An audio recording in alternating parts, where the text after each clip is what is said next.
A lovely, unassuming little Guards Red Porsche 964 in a perfect emerald landscape. Except this is anything but just a 964. For a start, it has a GT3 engine in the back. This is the fascinating REEN Concept RSGT. I love it, and it might just bring a new dimension to restomods.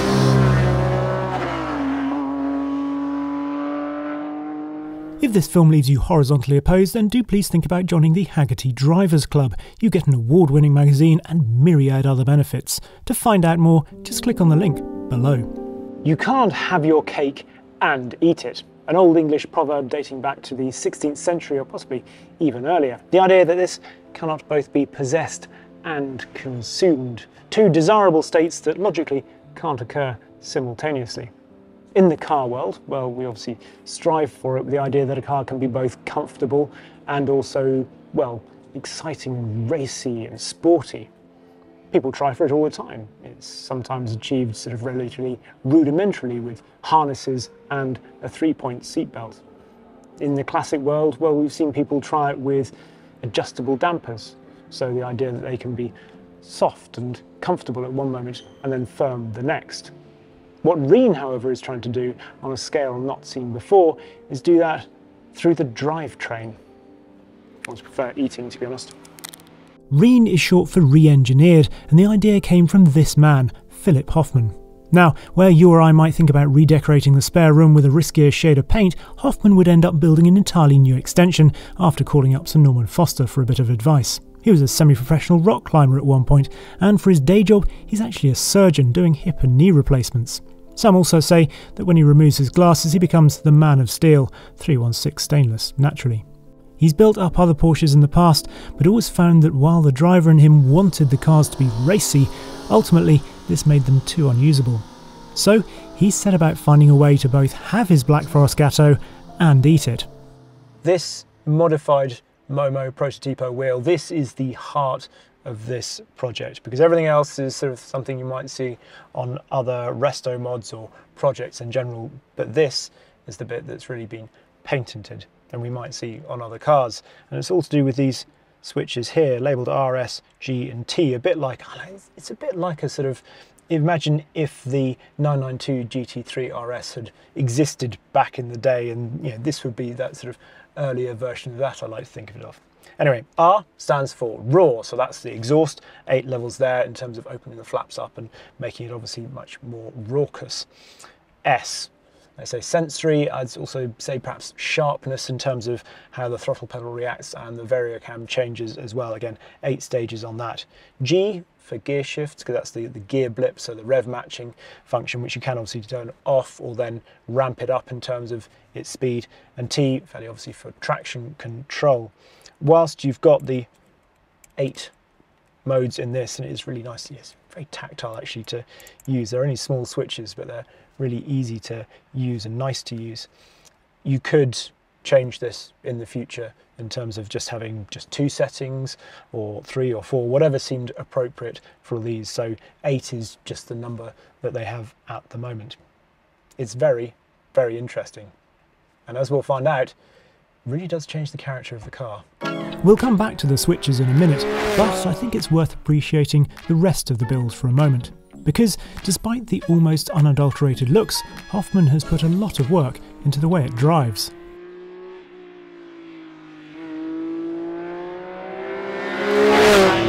This started life as a Carrera 4. The reason for that is that overall the body, the structure, it's just that bit stiffer than a Carrera. The G50 gearbox, the linkages have been changed on that just to make it that bit more positive. It's still very definitely a G50, but some of the vagueness has just been taken out of it. The power steering is beautifully judged on this. It's gone through a huge number of different setups for it, but it feels spot on. You would think that it was actually unassisted really, but you know when at low speeds you go to turn around and you're not just having to put in quite as much effort as you would do if there was no assistance at all. The Brembo brakes on this car have been matched specifically to the 964 and the weight of it. The suspension, this is on KW suspension. It's a passive setup and it feels spot on to me. The right level of sort of, I suppose, raciness, sense of connection, but as we've come to expect from KW, it just deals with everything beautifully. There's that real sophistication in the way that it reacts to the bumps. The wheels are 18-inch like the rare 964 RS 3.8, but the tyres are actually slightly narrower, which I like. 225s at the front, 265s at the rear, that's plenty. And as you can see through there, it just moves around nicely. Perhaps I'd want a slightly more aggressive diff. This is on the standard limited slip diff at the moment, but it's just so much fun. It's small and agile. It's brilliant. And then of course there is the engine in this, which is from a 997 GT3. This is the 3.6, which always revved just that little bit more sweetly.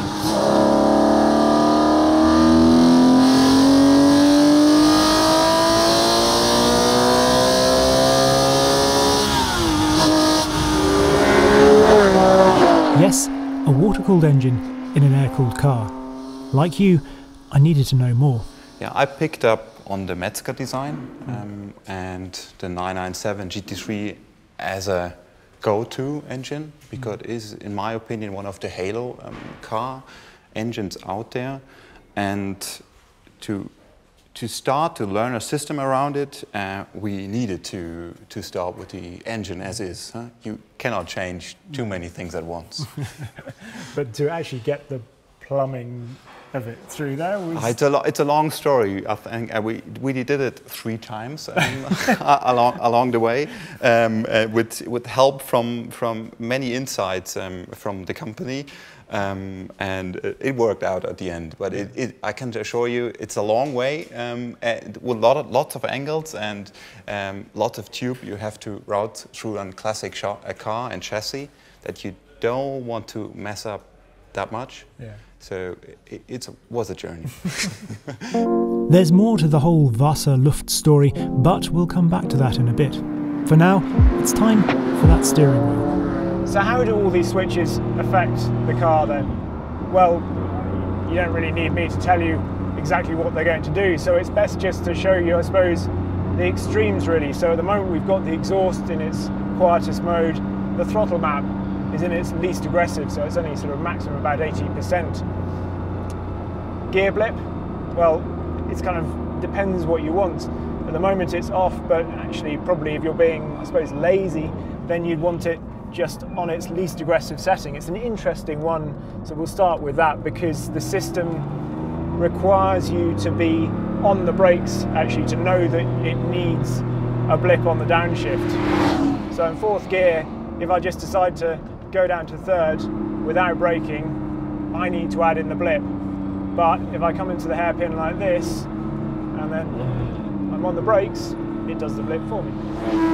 And you can change the aggressiveness of that blip depending sort of how quickly you're driving the exhaust. Well, in its tamest setting, its quietest setting, like this, it still sounds great, it's just more mellow, I suppose.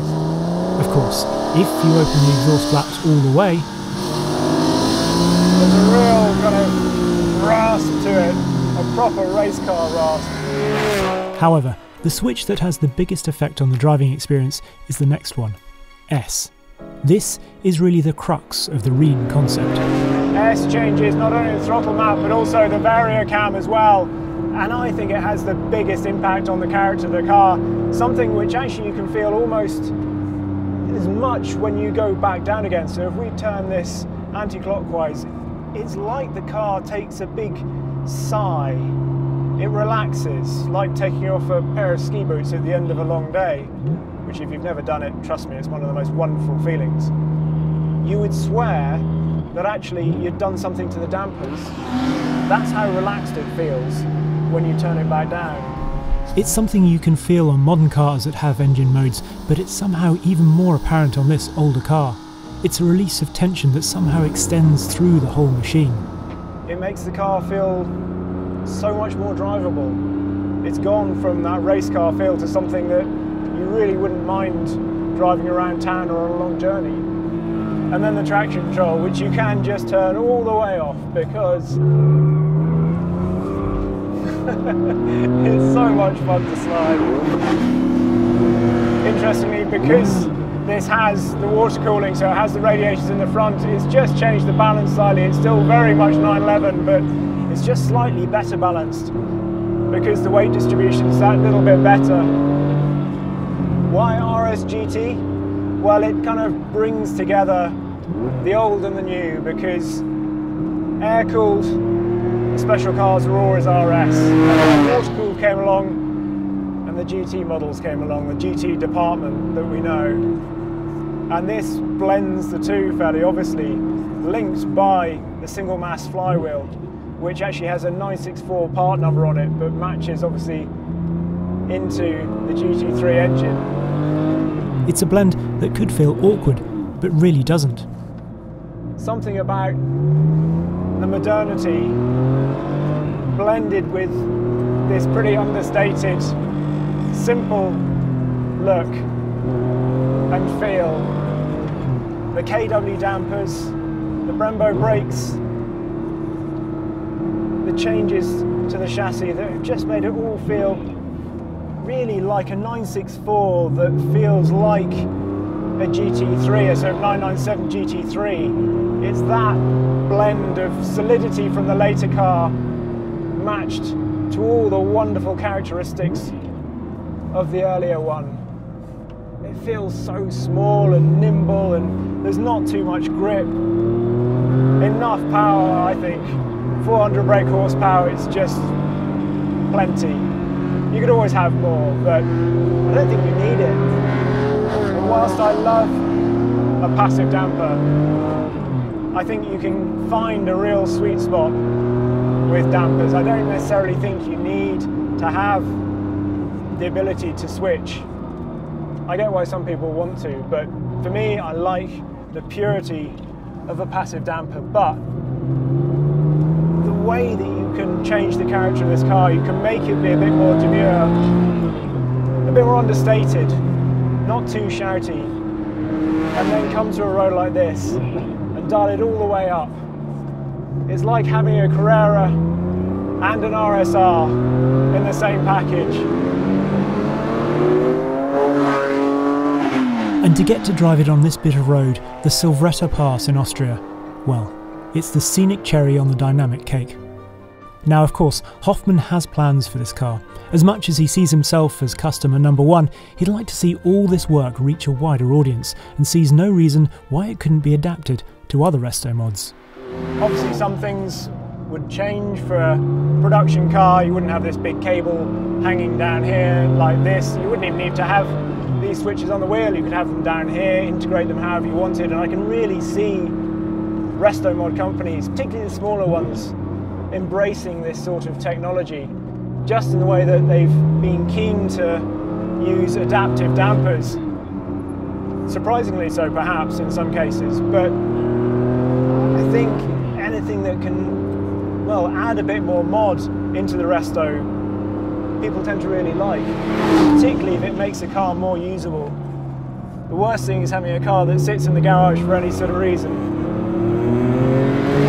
But that's not all that Hoffmann has got up his multi-talented sleeve, because with the help of some big names with history at Porsche and BMW, he's taking the legendary Mezger GT3 engine and developing an air-cooled version of it, which should really confuse the purists. Ultimately, he'd love to offer both the electronic systems and this new engine as a package to other Porsche resto mod companies. Of course, he wants to build and sell some complete cars himself, which is what he's creating with Munich Design, retaining the essence of the 964 but with the ability to remain demure like the prototype, or with just some bumpers and a wing go a bit brat. To be honest though, I'd be happy to take it as is, prototype spec. I confess there were two reasons for wanting to drive this car. One was obviously the sort of the journalistic, informative part of it, to tell you about these switches and the possibilities for the future. The other was just because this car appeals to me. From the moment I saw it, heard the specs, I just thought, I really, really want to drive it. It's a bit rough and ready in places because that's what it is. It's a development car, but I love this. It's something I would love to have in my own garage. Slightly Frankenstein car that it is. It's so much fun.